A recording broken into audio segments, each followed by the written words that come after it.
Welcome to IEF's Giving Tuesday, Cocktails and Conservation. So we had our coffee and conservation this morning.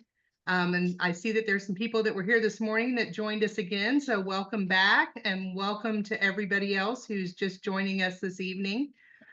For those of you who don't know me, I'm Julie Bates and I'm the Donor Relations Manager at IEF. And I'd like to introduce the rest of our team. We have Deborah Olson on the line, who is our Executive Director, and also Sarah Conley, who is our Conservation Coordinator. I'm going to turn it over to Sarah in a minute, but I just want to give a couple housekeeping things before I do. We're going to have a presenter, and while the presenter is presenting, if everybody could please keep their microphones on mute and their cameras off, that will help save bandwidth for us. And then when we get to the end, we will have everybody turn their cameras on and ask some questions. And if you have questions in the meantime, just please put those in the chat and we'll try to get to all of them. So now I'm going to turn it over to Sarah and she's going to tell you a little bit about our presenter. Thanks, Julie. Good afternoon, good evening, everyone. We are super excited to have our guest today. For Giving Tuesday, we like to share some of the experts and elephant people that we love to kind of give back to you guys. I know it's a global charity movement where organizations ask you for money, but we're trying to give back to you by enriching your knowledge of elephants. And we have a truly special speaker. Dr. Alan Wiedner is one of the world's most preeminent large animal veterinarians, a graduate from Princeton University, a veterinary degree from the University of Pennsylvania, and so much more. She is one of very few veterinarians to be a diplomat of both the American College of Veterinary Internal Medicine and the American College of Zoo Medicine. And after working in equine medicine, she moved into elephants and never looked back. She worked with the largest herd of Asian elephants in the Western Hemisphere. She teaches the veterinary section of the Principles of Elephant Management course for AZA, and she is the expert phone a friend for elephant veterinary needs. Anyone who works with elephants will tell you that. She has so many more bona fides, but I think why don't we just jump right in and talk to Ellen, because there's so much to say. That is an incredible introduction, and my head is swelling. Thank you very much for coming and listening to me talk. I also want to thank IEF for inviting me. And I also want to apologize in advance because my pets tend to show up in every Zoom call I make. And even though I've bribed everyone with snacks and with toys, I can already hear some loud squeaky toys going on in the next room. So I apologize in advance. They're not the best behaved, and I'm not much of a trainer. But I'm going to talk a little bit about what makes elephants endlessly fascinating.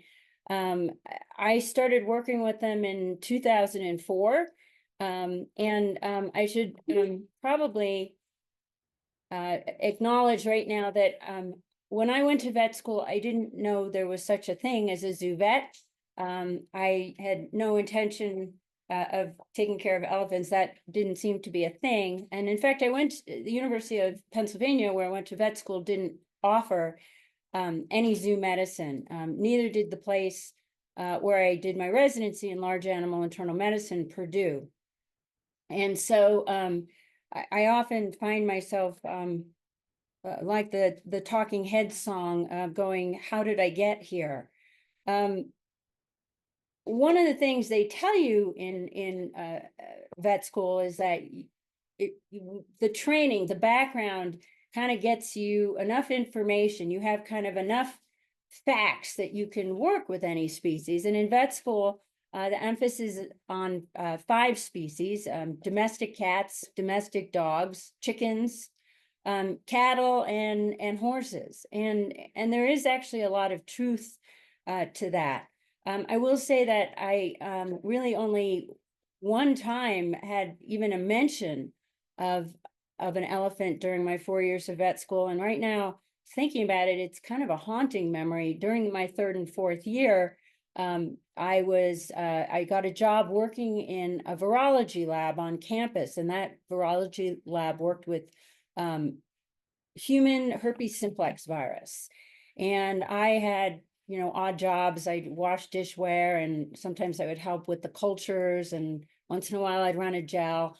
It was really easy to work on herpes simplex virus. And we also did, I think, feline herpes virus, and we had cultures of those, and they were really easy to grow. And I think this was around 1998 or so, and Kumari, the little elephant at the Smithsonian Zoo, had died, and Laura Richmond had just started publishing data on this new virus, EEHV, elephant endothelial herpes virus, which we all know so much about, and some of you heard Lauren's talk this morning.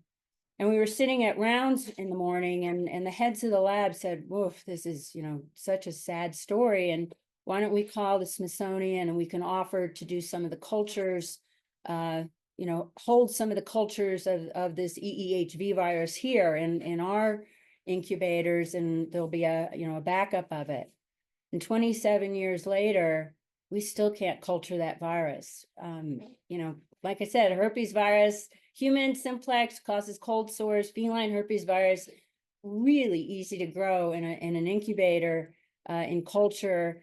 And 27 years later, we still haven't figured out the elephants. And there's a lot of things like that in elephants. So anyway, I got out of veterinary school and did this internship, a lot of farm animals. And then I went and started working with zoological species. And I found that there really was a lot of truth to this. That, the domestic cat really gave you good insight into, obviously, the big cats are cats, but also into members of the weasel family. I have a little otter, and I have a black-footed ferret down here. And dogs, I could work with wolves and jackals and foxes, but the inside of a dog is actually not that different from a pig or from a bear, and even from a little seal or a sea lion. They're just very similar. The horses got me through zebras, tapirs, and rhinoceroses. They're all actually pretty closely related. They get a lot of similar diseases. They have a lot of strange little anatomical quirks. And then finally, domestic cattle. They were good for wild cattle. That's a little Cape buffalo up top being cute, and markhor and giraffe and cervids, because they're all ruminants. They have multiple stomachs, and there's all sorts of interesting aspects of digestion and rumination. So that was good. And then, the chicken really was good for avians and for reptiles. And as a kid, I wanted to be a dinosaur veterinarian. And so I feel fairly prepared if that opportunity ever occurs. And then I got to elephants, and it was pretty clear that they weren't fitting into any pattern. Now, I had been told that they were, basically just big horses and big cats, and I was disabused of that almost immediately. They really are nothing like big horses and big cattle. And that makes them very complicated. There's no easy button for an elephant. They're entirely unique, and that creates all sorts of challenges with everything from just doing very basic medicine, getting vital signs, a temperature, a pulse, a respiratory rate, a normal blood pressure. None of these things are simple or straightforward. And for a long time, I think zoo veterinarians kind of just tried their best with what we knew about horses and cattle, and once in a while it would work. Sometimes it didn't. But in the past 20-25 years, there's a great deal of data showing that these animals are still extremely mysterious, but we're getting a little bit closer to at least having something other than well, let's go see what we do for horses with that problem. When I think about what makes elephants so different, and this is on every level: anatomy, physiology, pharmacology, the viruses that you heard about this morning and we'll talk about later in this talk, I come up with two big reasons for it. And the first one is that this is really an ancient species. Elephants are not a branch off of anybody else's tree. They are their own thing, and they've been evolving for 55 million years. This is postulated to be the earliest ancestor in the elephant family, called Mutherium, and it appeared in Africa 55 million years ago. And this creature is not very elephantine. It looks a little bit like a tapir. It's about the size of a Labrador retriever. It seems to have been aquatic, but the things that we think of as elephant, the great size and the giant tusks, these are things that evolved over those 55 million years as elephants moved out of Africa, they moved into Asia, they moved into North America and Europe. They did not get into Australia, but they really have colonized the world. And of course, now they exist only in Southeast Asia and in Africa, but it's a very, very complex family tree. And these creatures, our modern elephants, our Africans, Loxodonta, and our Asians, our Elephas, Maximus. These guys don't look like that ancestor, and they have evolved on their own over 55 million years, which means that Mother Nature has had a lot of time to come up with new things and new ways of doing things. And we see a lot of that. We see that sometimes oh, I thought this was kind of fun. I didn't know this until about a year ago when I found out that there were really tiny elephants as recently as 10,000 years ago in Cyprus. We do have Borneo pygmy elephants, but these Cyprus dwarf elephants were about 4 feet tall, almost a pet elephant. But in any event, the mystery of elephants and this evidence that they've evolved on their own comes up in things like their teeth and their tusks. The tusks of elephants are not canines like we see in most other animals who have very large teeth. Those are canines, baboons and tigers, vampires. But these are incisors. These are incisors, and the only other animal that has a very large incisor is the narwhal. And that giant horn is a left incisor, but that's convergent evolution. They really just evolved that on their own. But then when we look at the teeth, this system of teeth where they kind of come from the back of their mouth and they go through, and elephants have 6 sets of teeth during their lifetime, and they're comprised of layers of dentin and cementum that come together and then are eventually pushed out. There are really only 3 or 4 teeth in the mouth at any given time. I mean, that's very unique. Macropods, which are the kangaroo family, they do some similar kind of conveyor belt movement of teeth, but it's actually very different. And so elephant teeth is something we can follow in the fossil record, and we come up with modern elephants who are doing something that no other species on the planet is doing. And then we have things like the phenomenon of must. This is a very complex form of chemical communication. There's a new paper out. Wendy Kizo, some of you guys know, is on that paper, and Chase Ledoux, and they were showing relationships between testosterone and must, but there's still a great deal about must that we don't understand. And elephants are producing very peculiar chemicals. Males will produce something called frontalin. Frontalin is a very basic chemical. It's also produced by insects when they metamorph.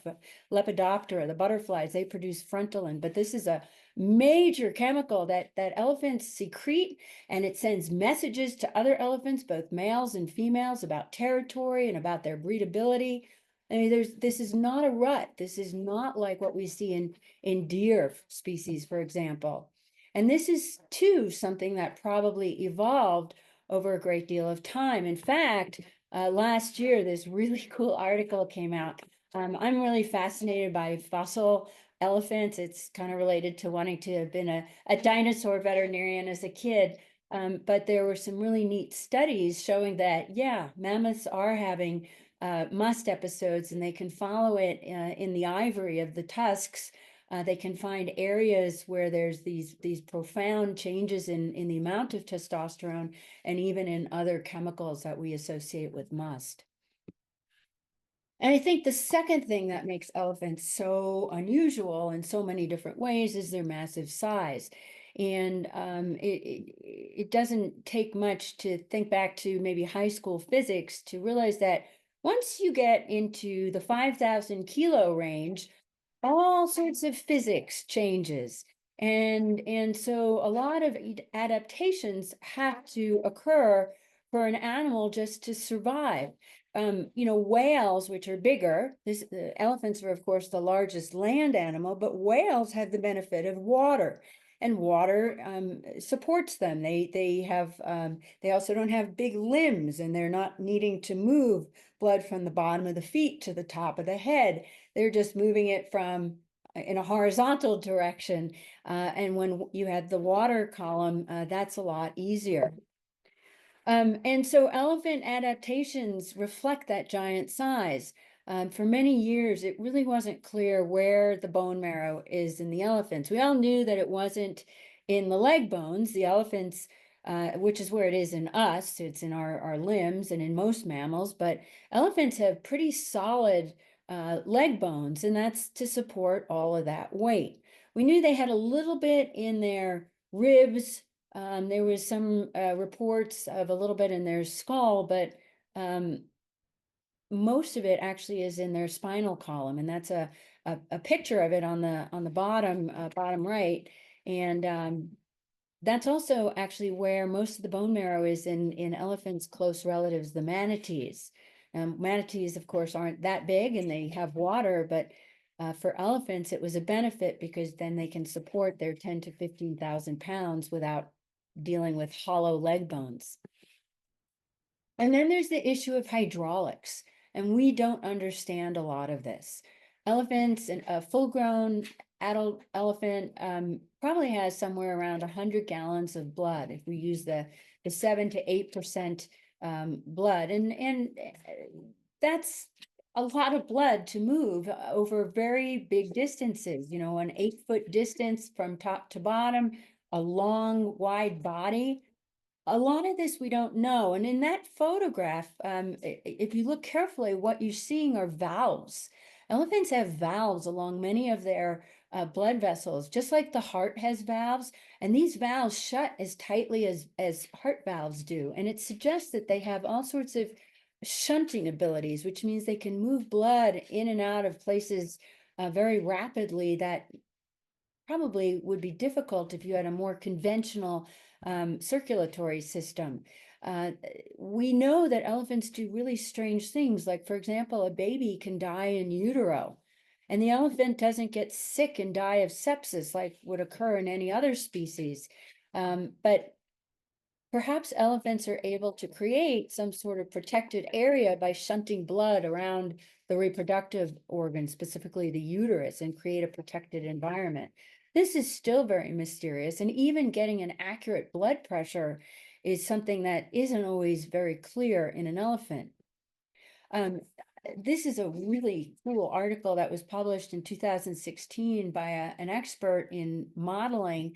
And he looked at how could the giant dinosaurs, the sauropods, Dreadnoughtus, I think is the biggest dinosaur ever. It weighed 59 tons.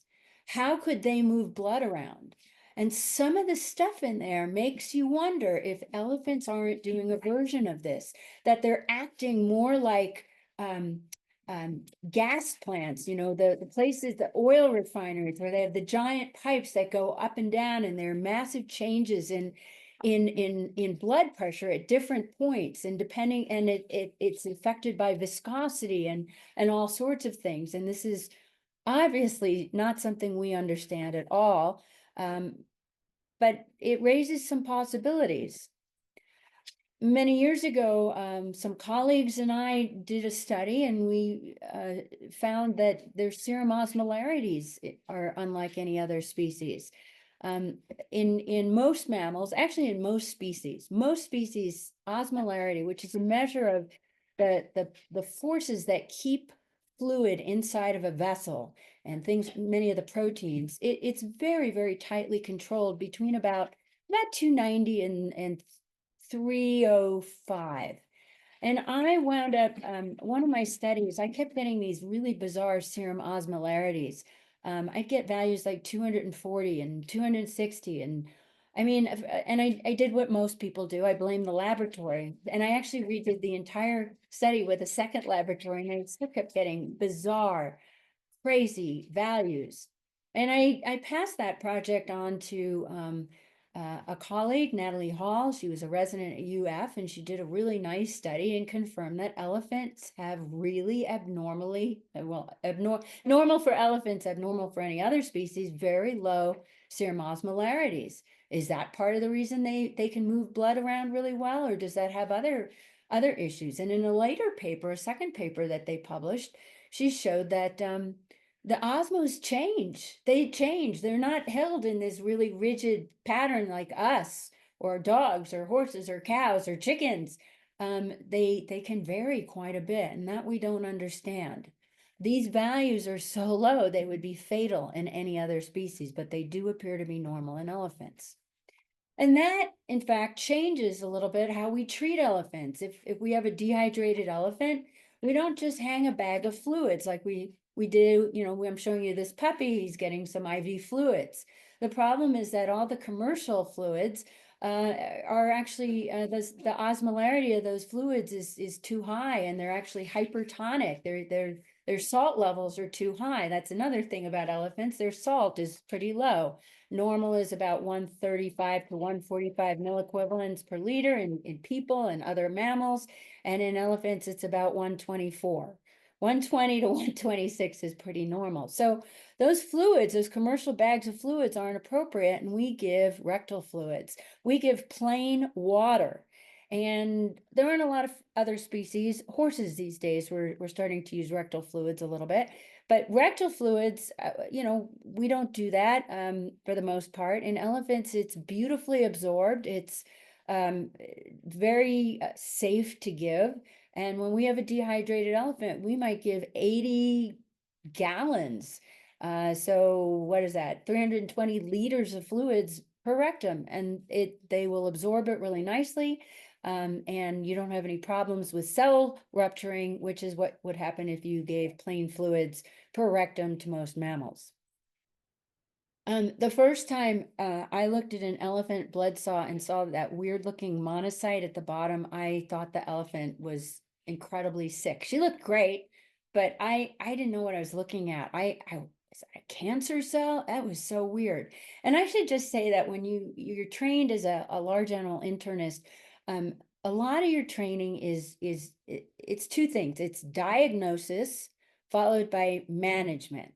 So it's a lot of slow process, and you look at the blood, and you get blood work, and you get a urine sample. This is very different, I think, from how zoo vets are trained, and sometimes I think it's an advantage that I came from that, and sometimes I think it was a giant disadvantage. But I went out and started looking at the blood on the elephants, and I mean, nobody was doing that really at the time, except for a few clinical pathologists, and I was just mystified. And now we know that this is normal. Elephants have these weird monocytes. We think they work the same way as the kind of monocytes. The other monocyte you see that looks like kind of a letter U in the other photo, but we don't know why these monocytes, and sometimes they'll even have a triple lobe.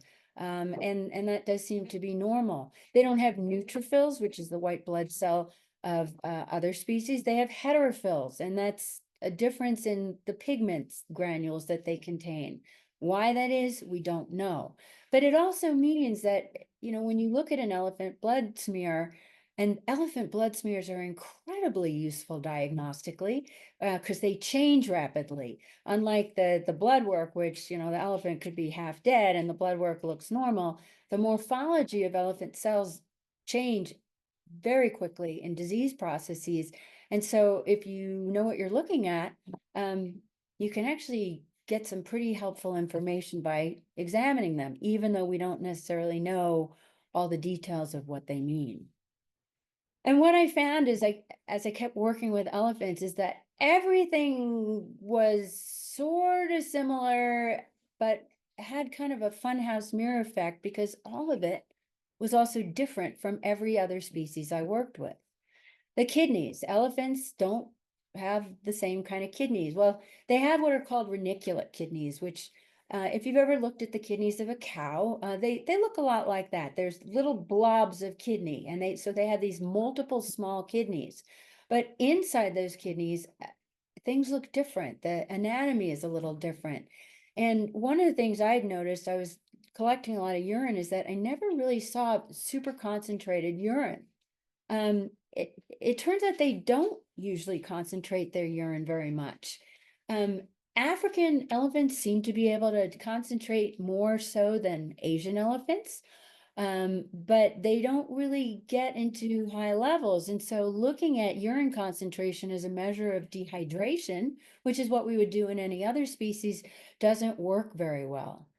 But on the other side of the coin of weirdness is that the calves are born with super concentrated urine. And that's really different from other species where the kidneys start to develop more outside of the body. And so the earliest urine of foals, of calves, this is bovine calves, of kittens and puppies and people, is often quite dilute because the kidneys are not entirely mature.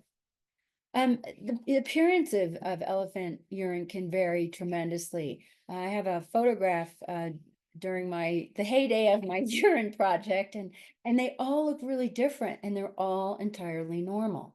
And knowing what's normal is sometimes the biggest challenge of working with elephants. When I bring up these facts, I think the important thing is to not look at them as cool pieces of trivia, and which they are, but to understand that they are vital to understanding what's going wrong when an elephant gets sick. And this photograph is from a paper that was published. I forgot to write the author's name on it, and I do apologize for that. But this was an elephant who had a congenital abnormality of one kidney. You can see the left kidney is big and the right kidney is very, very small. And you can also see that the left ureter, which is the connecting tube between the kidney and the bladder at the bottom, is very large on one side and quite small on the other. And this elephant died with severe hypertension, high blood pressure, and was at the end of her life. And somehow she had managed to cope with this until the point when she couldn't. In the center, you're looking at a 10-pound bladder stone. Elephants get bladder stones, and this unfortunately was the end of this elephant's life. We cannot do abdominal surgery at this point in time on elephants. They don't survive. We can't close them. But this elephant obstructed and required euthanasia. And on the right is from Dr. Theodoram's paper out of Thailand, and this was photographs of lots of little bladder stones. Bladder stones are not uncommon in elephants, and how do we recognize when they're there, and what can we do about it? And just knowing the basics of the physiology of the kidney, of what's normal in urine, what's not normal, is really important to taking good care of these animals. Livers.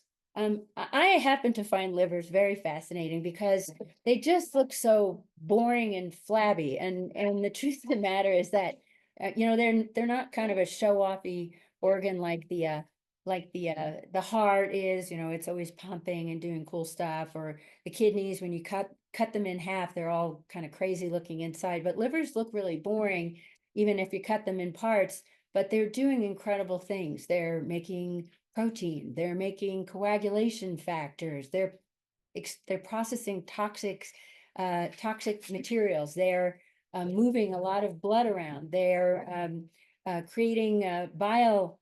Well, in the case of the elephants, they're not creating bile acids, they're creating bile alcohols, and I'll get back to that in a minute. They're metabolizing drugs, and they do it really differently from other mammals. I just mentioned bile alcohols. Bile acids are a way that food is processed. Now, elephants don't have a gallbladder, and that's not uncommon. Horses don't have gallbladders. Animals in that group, tapirs, rhinos, they don't have gallbladders. Neither do elephants, and that's okay. But they do all produce bile acids. The only other group of animals that produce bile alcohols are fish. It's a really weird system, but when you get blood work back from a laboratory, you're going to get bile acids. And what you have to know when you look at that blood work is that they're meaningless in an elephant.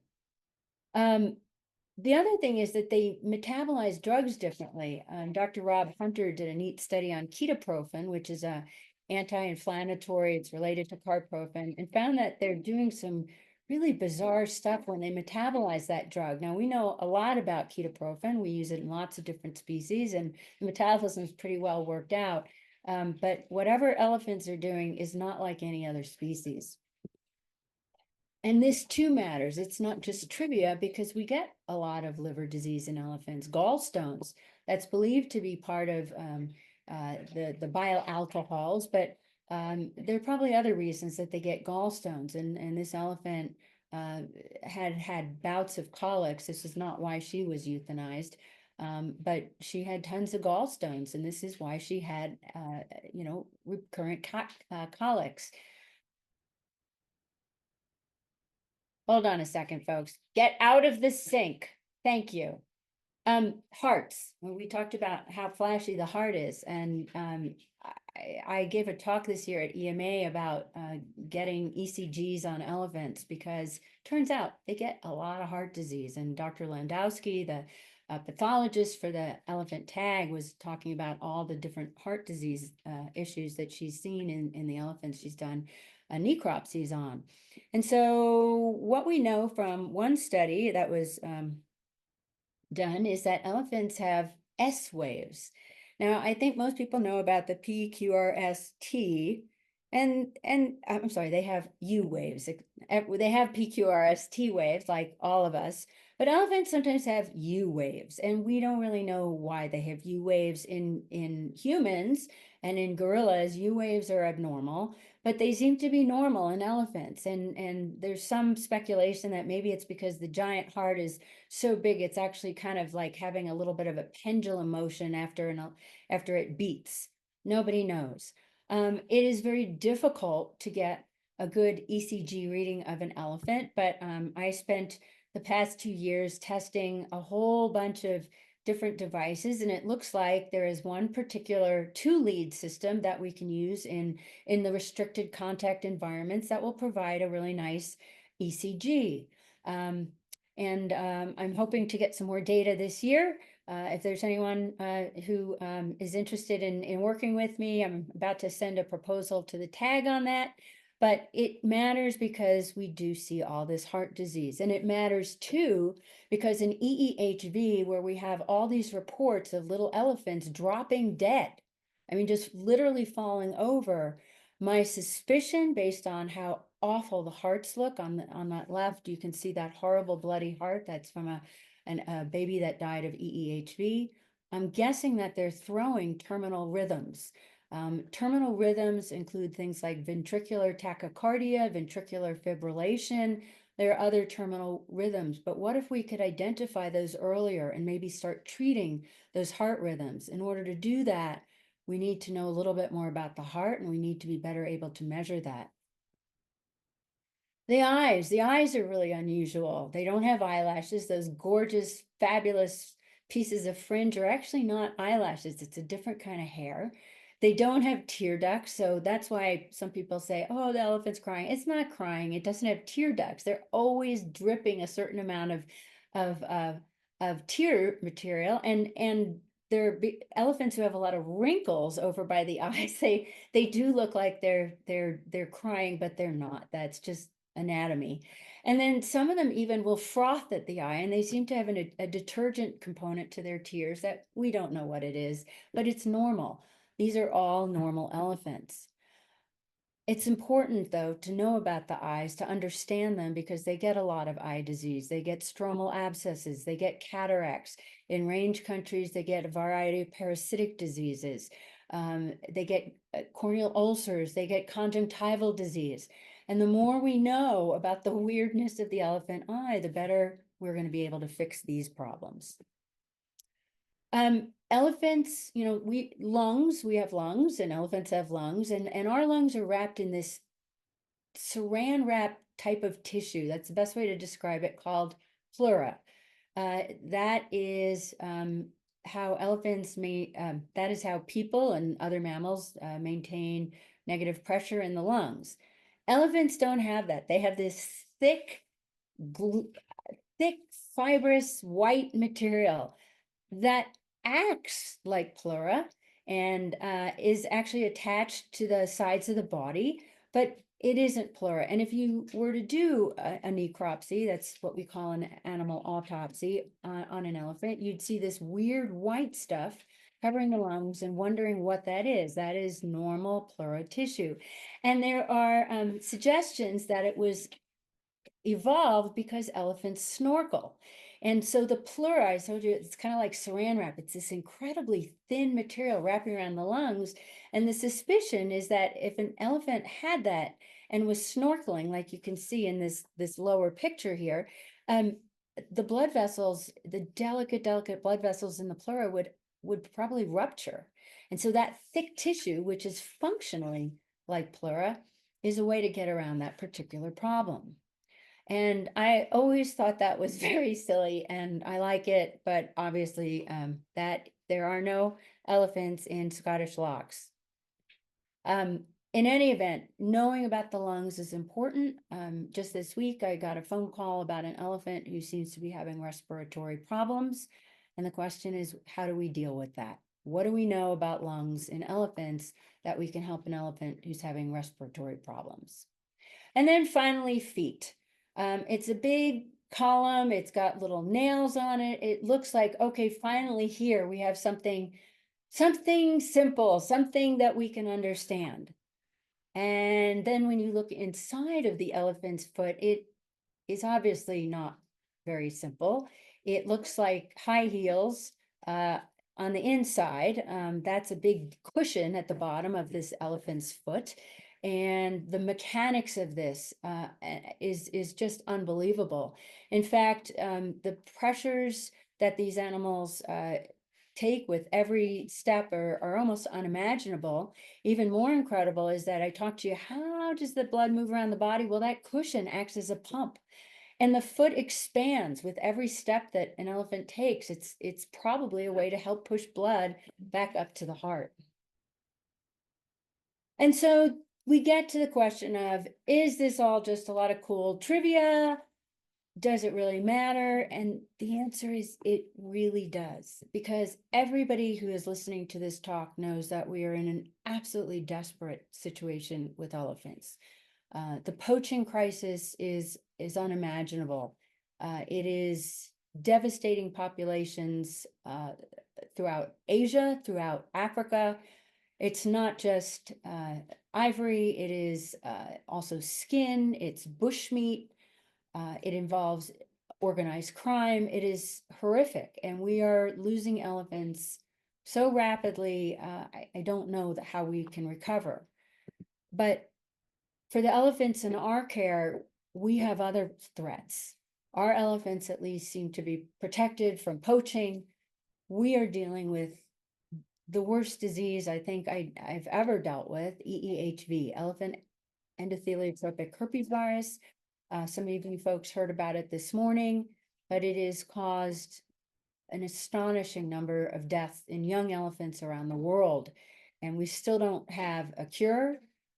We are still devastated by the cases. I heard this morning that there were 2 more cases this past month in Europe.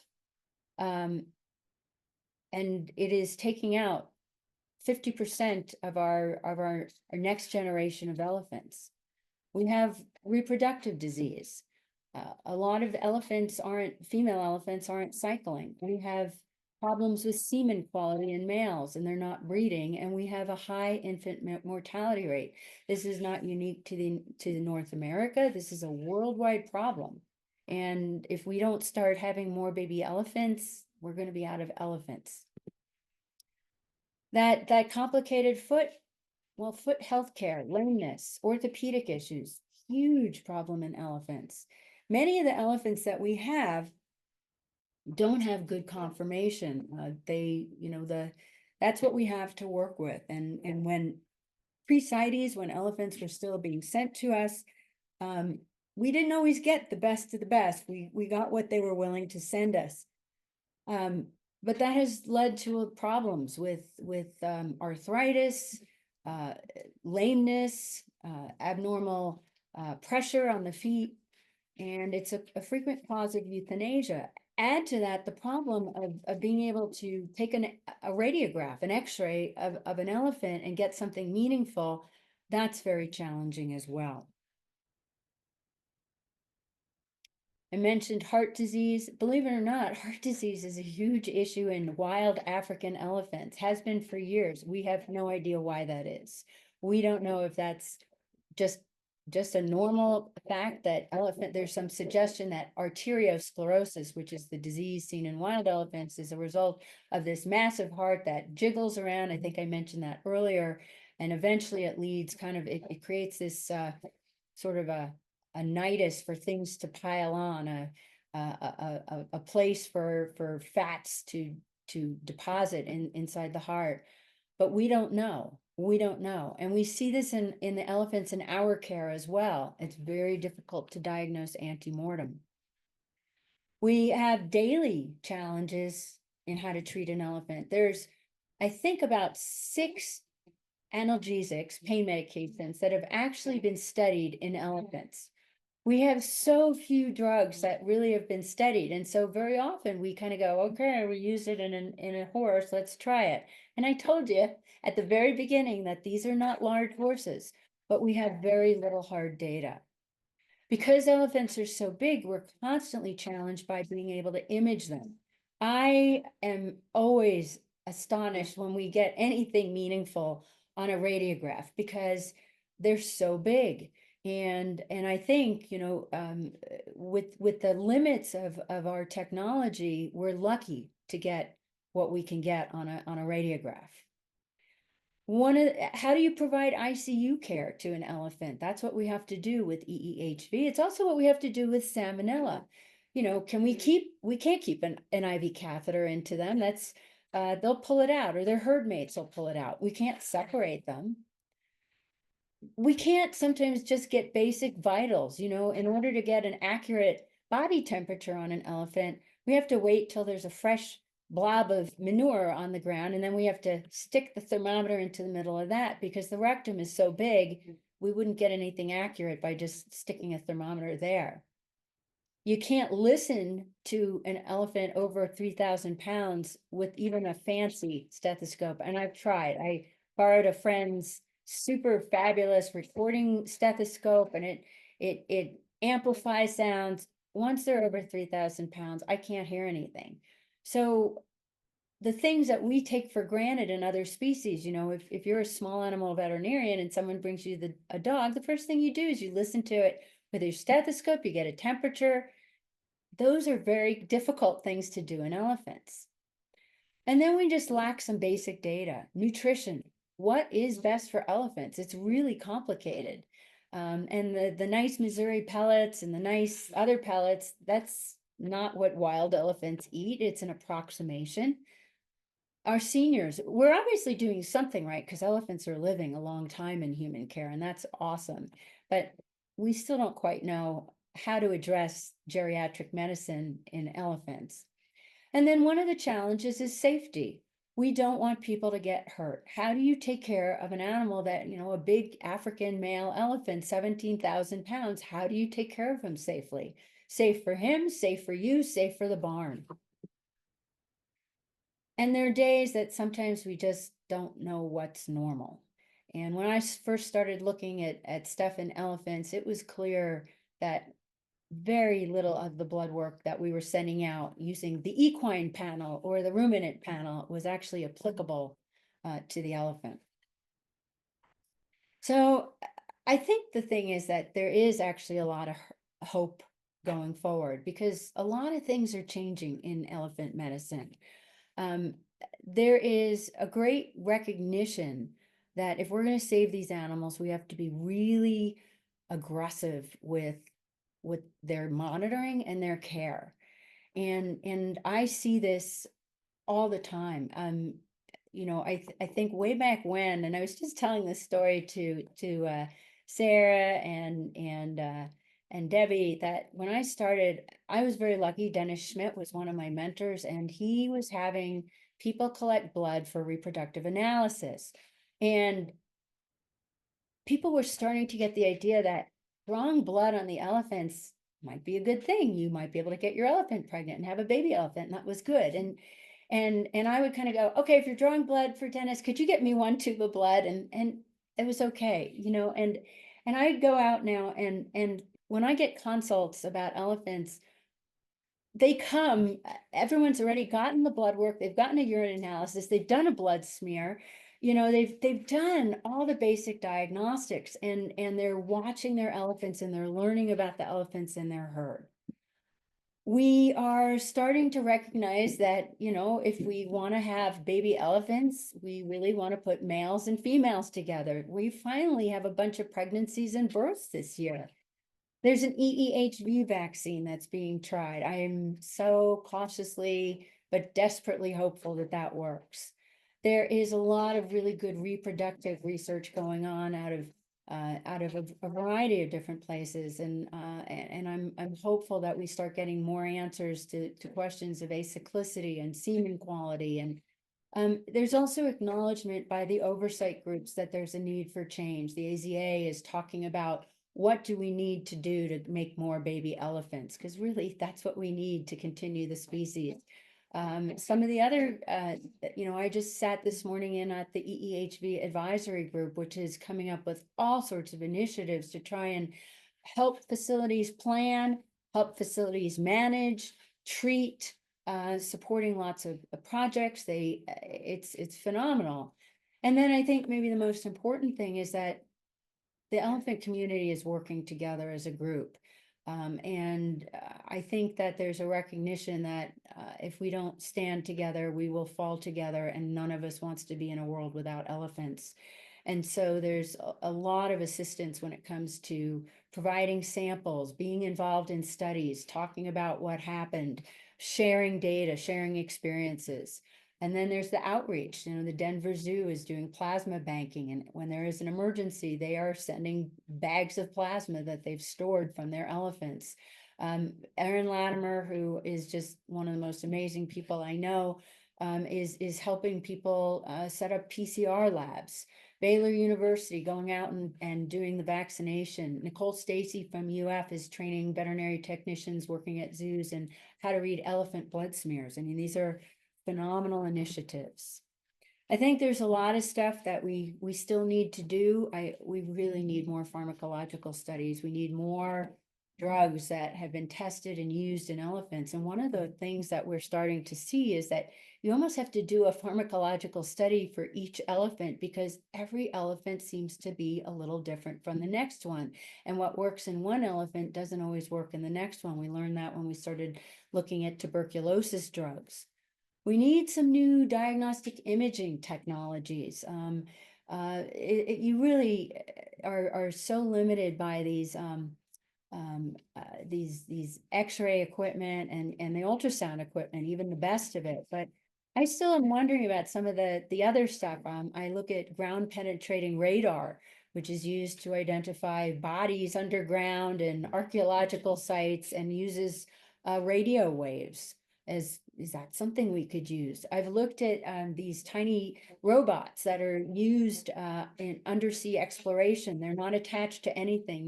They're these signals that can be directed from a boat. And could we use something like that as wireless endoscopy? Have the animal swallow a transmitter so that we could actually move something through the body. We need more training for veterinarians working in zoos and for veterinary technicians. Elephants are so unusual that, the standard zoo training often just leaves you really kind of in the dark when it comes to elephants. And then we need to start being interactive with folks outside of medicine, zoo medicine. And I see that is occurring. We now talk to infectious disease specialists. We have involved people who work in various aspects of human medicine. But I think we need to start talking to engineers about how to come up with new imaging technologies. I think it would be really neat to go to one of the giant dinosaur conferences. And yes, I like dinosaurs. Don't hold that against me. I do want to go to a dinosaur conference, but wouldn't it be neat to say, here's what we got on elephants. How does that fit into your model of how hearts work? Anyway, that's my talk. My dogs are starting to go crazy, so again, I apologize for their bad behavior. But at least the cat didn't show up, and I was expecting a visit from one of them. So hopefully, they will continue to behave themselves as I answer some questions. Wow, that was excellent. Just so you know, in the chat, we had two of the people that you name checked, Dr. Schmidt and Aaron Latimer, tell Dennis, you how Aaron, tell you oh, how awesome your presentation is. And I have to echo that. It's just wonderful to listen to you, and I could just listen forever. Um, so let's go through some of the questions. We have someone with some experience with human ECGs. So she's asking, how many leads do you use when you do that with an elephant? oh, that's a great question. So, we used to use 3 leads, and I gave this talk, which was really a lot of me belly aching about 3 lead systems. They never stayed on the elephant. We always had problems with the barriers, the metal bars. Half the time the elephant would take them off. I wound up one day making an ECG, and this is a longer story than we have time for here, out of 3 pairs of men's underwear and a pile of jewelry wire from Walmart, and just basically it worked. I got a great ECG, but it was also very embarrassing for everybody. And so after we started working in restricted contact, we couldn't even do 3 lead ECGs. And we usually use an apex base setup, which is what we use in horses. And I just got frustrated with that. So I tried a whole bunch of different ones. And there is one out there that it has 2 small leads. It's really a 1 lead. It's kind of like the cardias that people put their fingers on. We used to use the cardias at one place that I worked for chimpanzees. They would put their fingers on, and a perfectly normal looking chimpanzee would have these really scary ECGs, and that did not work on elephants. And I also want to have a shout out here to the Johnsons, Carrie and Gary, who let me test, I don't know how many ECG, these little tiny portable things on their elephants. And it does look like there is a sticky that stays on the elephant, and a 2 lead thing that gives us pretty good read. So it's one of the fun projects that I'm hoping to get more samples and maybe get it out there. The device costs about $100, so it's really, even if the elephant throws it and stamps on it, or you stamp on it, it's not a big loss like a real ECG piece of equipment is. That's really cool. And kind of dovetails with so much of what you talk about, what we don't know and what we do know is because we can get hands on these elephants. They're trained, they work with either in zoological facilities or private facilities. You can actually get in there. So if you had your druthers, what's the number one priority of the next thing that we should research to learn more? I think we need to, there are 2 things that I think are really important. And one is that I think we need to be catching what's going on in EEHV earlier. My concern is that by the time we have an elephant bleeding, where we have an elephant who's dying. And I think we need to figure that out early. And right now, the other big project that I'm trying to get done is a project on lactate. Lactate is something we can measure in blood that does seem to have some resemblance to what's going on in sick elephants. Now, it stops working with musk males because that's another thing that, as I said, we don't quite understand. Musk males have really odd lactate values, and I can't explain that. But in sick elephants, I start seeing lactate going up. I know we need to get more fluid into them, and I know we're getting into dangerous territory. And my hope is in the few cases where I've asked people to measure lactate and we go, okay, that the value of 2.0 is too high. Let's give her more fluids. We've gotten the lactate down and the elephant looks better. I have very, very few samples. Mostly what I have are normal elephants, showing that just like in other species, normal lactate is 1 and below, except for musk males.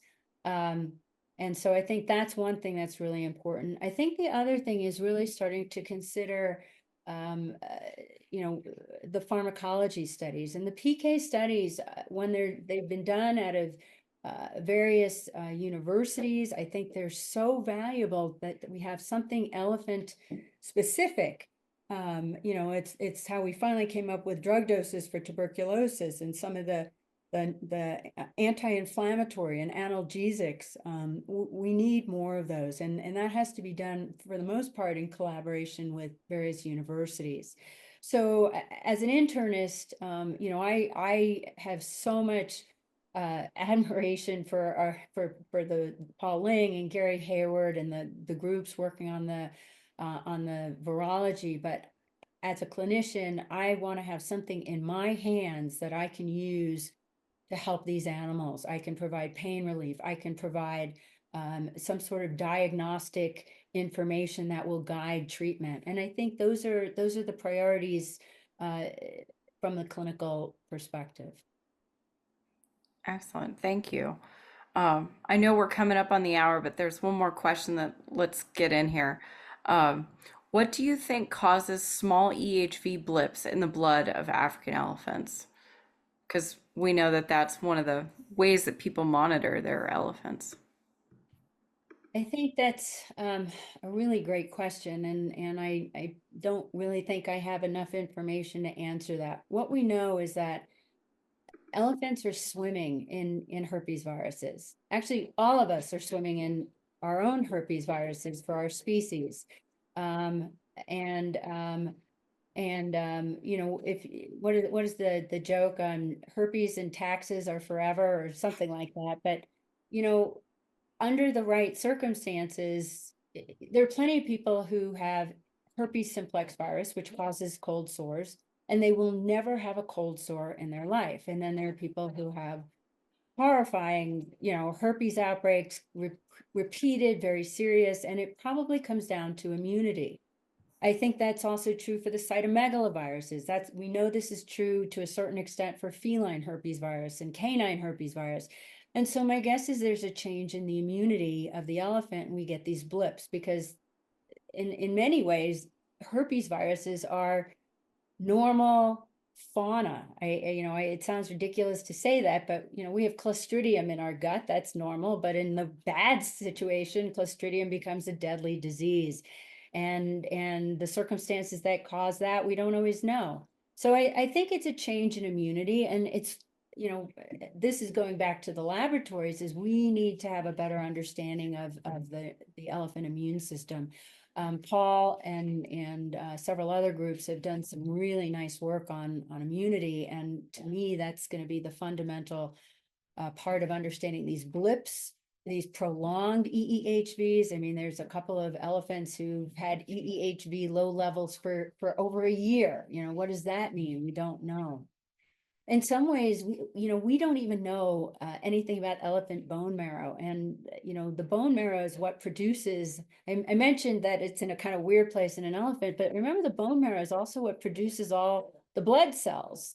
And what is that doing in EEHV? And is that, that's where our antibodies are made for the most part. And, we can't even get a sample out of elephant bone marrow because of where it's located. So sometimes answering these questions involves a complexity that's unimaginable in other species. Very true. And we have so few elephants that we can get this information from, but it would literally change the face of all elephants everywhere. So thank you so much. I know that I learned a lot. I'm seeing in the chat that everyone is just adoring everything you say. Thank you so much for listening. I know how valuable your time is, and I'm so honored that you guys came to listen to me talk and spend your time hearing about elephants, because that has been my life, and I just am always so excited when other people are equally interested in hearing about them. What is printed on my pajamas? Somebody asks. Um, it's from it's a bunch of ladies complimenting each other's dresses. I think it's from an old ladies magazine. My dressing is a little unconventional. I thought I looked nice though. I was wearing a button-down blouse. It does. And Tom Albert says hi in the Hey, chat. Tom! Nice to see your face. Hopefully sometime in the future. Yeah. Anyway, thank you so much. We really appreciate you. You're such an asset to the elephant community. Um, and so I know Julie normally does this, but we're going to ask everyone to turn on their cameras and give Ellen a big round of applause. Yes. Thank you. Thank you very much. And good luck with all your adventures, and hope you have a wonderful holiday season. And we'll hopefully talk about elephants sometime again soon. Absolutely. Thank you so much. Just a reminder to everyone here, IEF has a couple things coming up. First, we have you can meet Santa's biggest elves on Sunday, December 15th. This is aimed more toward the families and kids, but you will have an interesting way to come meet Santa virtually on Zoom and some of his biggest elves. So, wink, wink, I think you know what they are. And then, Julie, I'll turn it over to you. Okay, yes, so hopefully we'll see all of you on December 15th. I do also want to mention that we have another unique holiday gift.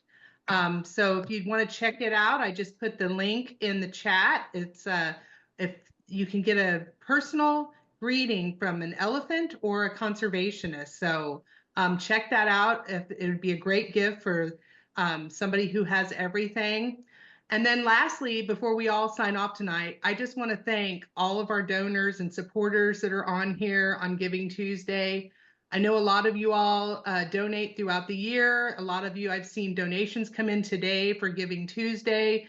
So thank you, thank you, thank you from all of us. We cannot do this without you. So thank you again. And hopefully you all have a very good night, and we'll see you at the next chat.